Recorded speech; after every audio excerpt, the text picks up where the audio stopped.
Talk about low-budget flights, no food or movies, I'm out of here. I like running better.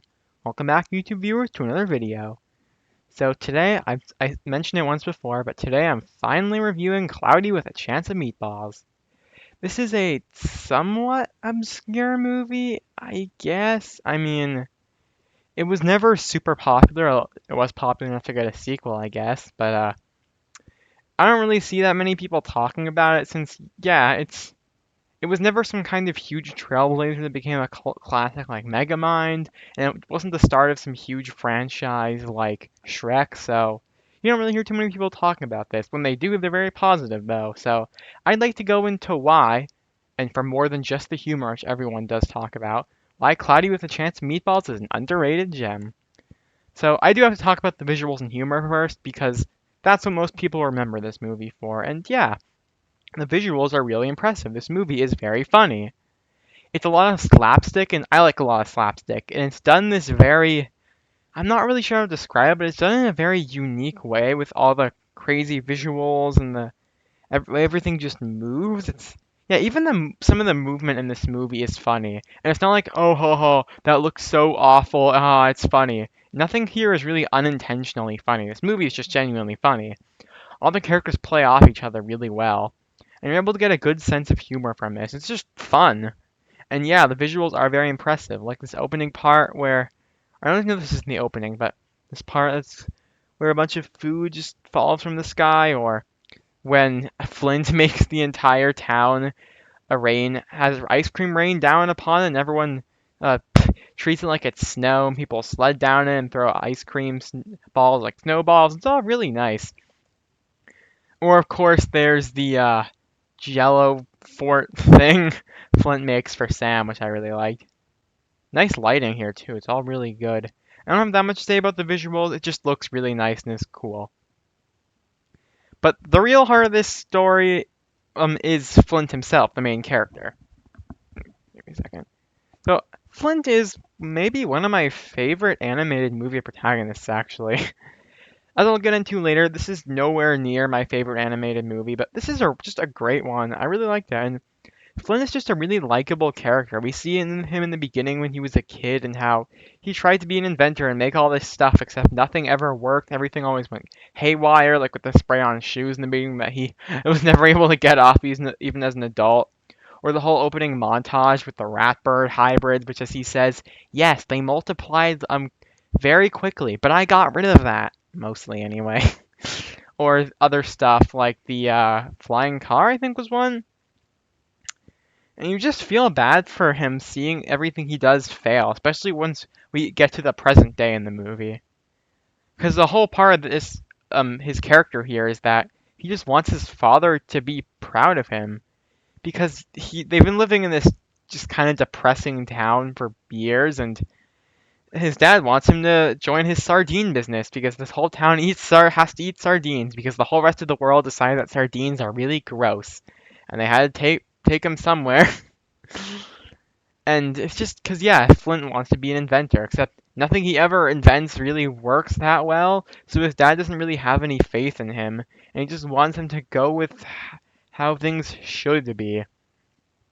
It may be easier, but that's just not what Flint wants to do, but he just kind of has to do that. Until, of course, his gigantic food raining machine accidentally works, and he's feeding the entire town by just taking their requests and making his machine rain down food. And this is where he meets Sam, which I guess is short for Samantha. And I like Sam here. She's a good character, I guess. I don't really have that much to say about her, but I liked her relationship with Flint. It was nice. I mean, that's where the whole Jello fort spit comes from, and I like how she's kind of a female version of him almost, where she was also very nerdy, but unlike Flint, who was just still trying to make all these crazy inventions, everyone knows who he is. When she was a kid, everybody laughed at her, and she just was kind of a lame kid to everyone else. She was a nerd, so nobody ever really liked her. So she eventually just stopped acting like that. But around Flint, she accidentally says a bunch of scientific-y things, and this is where he asks, "Why do you act like this?" And she gives her whole backstory, and I like it. It's very nice. But again, back to Flint and his father. the whole town loves Flint for his food making machine. I mean, nobody can get enough of it, and everyone is so happy. Everyone is so proud of him. But Flint's dad just isn't, and Flint is sad because he's thinking that he just wants his dad to be proud of him. He finally invented something that works, something that's really valuable and that everyone loves, but his father just still can't appreciate it. Of course, his father says that this probably isn't good for everyone, says, this piece of steak is gigantic. Well, not all pieces of steak are the exact same size, Dad. And then another part of this is that, well, Flint is down because his father still isn't proud of him. The mayor, who is like the villain here, is able to take advantage of this. This is where we get to one of those parts you've seen in a lot of movies, though I haven't seen it that many times. In fact, this is the only movie I can remember having it, which is the main character gets famous and loved and kind of gets a little snobby, forming a rift between him and his friends. Except here it makes sense and it doesn't last that long, so I like it. Also, the mayor's just a funny villain. I mean, well, one, I just found it hysterical that because I watch a lot of old movies and TV shows from the 20s through to the 60s through to the 70s. So seeing at the beginning the mayor says, "I want to be big," you think, oh, he wants to be powerful, influential, and famous, but no, he literally wants to be big. Because throughout the entire movie, we see him slowly getting fatter and fatter until he looks like this, and it's really funny. Hey, I think fat jokes are funny, especially the ones here where they just completely play up the absurdity of this. And at the end, where he tries to escape on one of the boats, except it doesn't even work because he's too fat. But also, he's just a decent villain too. He's able to manipulate Flint throughout this, so certain events can play out. And Flint doesn't feel out of character for listening to him because again, he just wants someone to appreciate what he's done. And he says, "You've always been like a son to me," which obviously he's just gaslighting him or lying to him or whatever. But yeah, it works. And then there's the climax. So as Flint keeps having food rain down from his machine, as he gets more and more crazier requests. I mean, the breaking point is the mayor orders an Vegas-style all-you-can-eat buffet. The machine just cannot take it and starts dumping food all over the planet. And what do they do with all the leftovers and nobody wants to eat? Oh, Flint just tosses them to the backside of some mountain, and they begin to pile up. And now it's gigantic, and it's gonna break the dam, flood through the town, and destroy it. And so Flint, Sam, some Doctor Guatemalan guy, and Baby Brent, who is some character in this movie. I don't really care about him, but they go inside the machine where they are confronted with sentient food. The food doesn't have faces or talks or anything, but it is all very much alive. Like this whole bit with these giant zombie chickens. Maybe they're turkeys. I don't know. And then we got scenes like a giant sandwich crushing or falling onto the Eiffel Tower. There's other stuff too, like I think there was. I mean, one of the most well-known bits is the spaghetti tornado, there was one part with London. It's really crazy, but it's all really well done.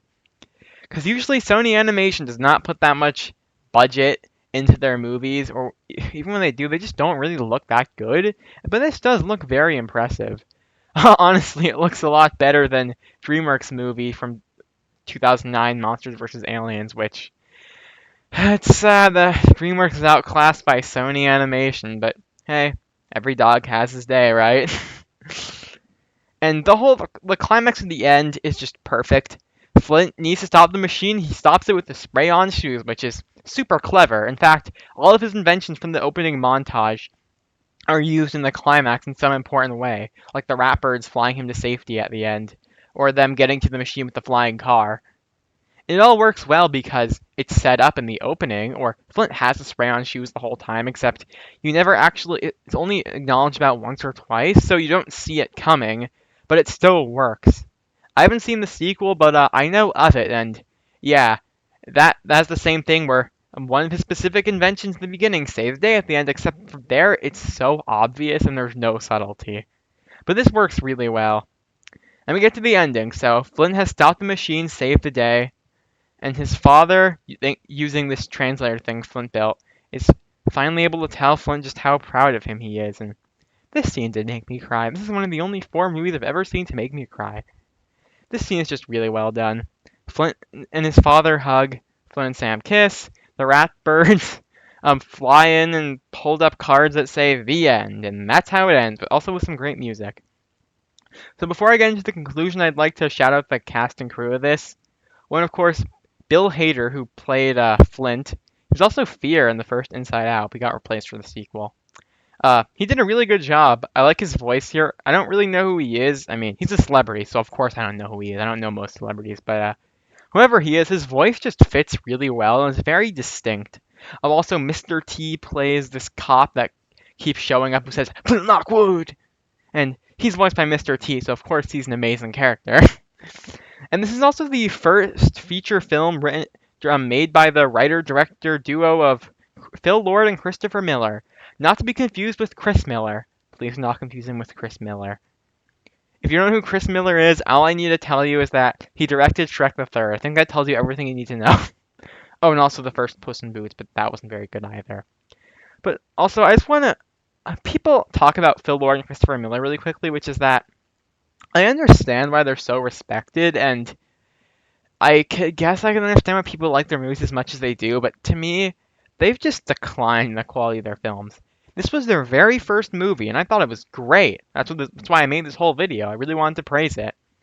Then they did the Lego Movie, which I really like the Lego Movie, but I don't think it's a masterpiece. I think it's pretty overrated. It's really good, sure, but outside of the visuals, nothing about it really sticks out to me.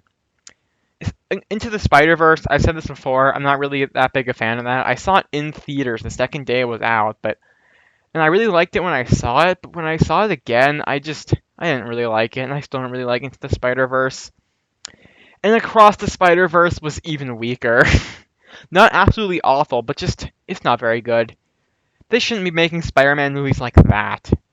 They also did Mitchell vs. the Machines, which is not very good, where they for some reason thought it's a good idea to blend a slice of life story with a robot apocalypse story that also is about the internet, which of course means all the references are about 8 to 10 years out of date, which is just really weird and off-putting. Yeah, I don't really like their later movies, but still, their first movie is great and I love it. In conclusion, Cloudy with a Chance of Meatballs is great. Yeah, that's what I've been talking about. If you haven't seen it in a while, you should go see it again. I gotta address the sequel, which I haven't seen Cloudy with a Chance of Meatballs 2, and I don't really ever want to. This was just such a nice film that was perfectly wrapped up. This is not the kind of thing that gets a sequel. And the fact that they actually said we were considering maybe making a third one, just what would you even do for a third one? It's just so played out. And again, I didn't see the sequel, but I know what it's about. It just doesn't sound very good. Characters are out of character. The villain's plan at the end is just bizarre. It just doesn't really work. I mean, what? The plot is they couldn't think of a new plot, so it's Flint's machine actually still works and produces animal food hybrid things, which that's a cool concept, but really, the machine still works. I mean, come on. But I don't really care about that because I didn't even see it, so it doesn't even affect me. In conclusion, Cloudy with a Chance of Meatballs is a great, underrated masterpiece. You should watch it again, and comment down below what you thought of this. So that's all for now, and as always, keep on juicing.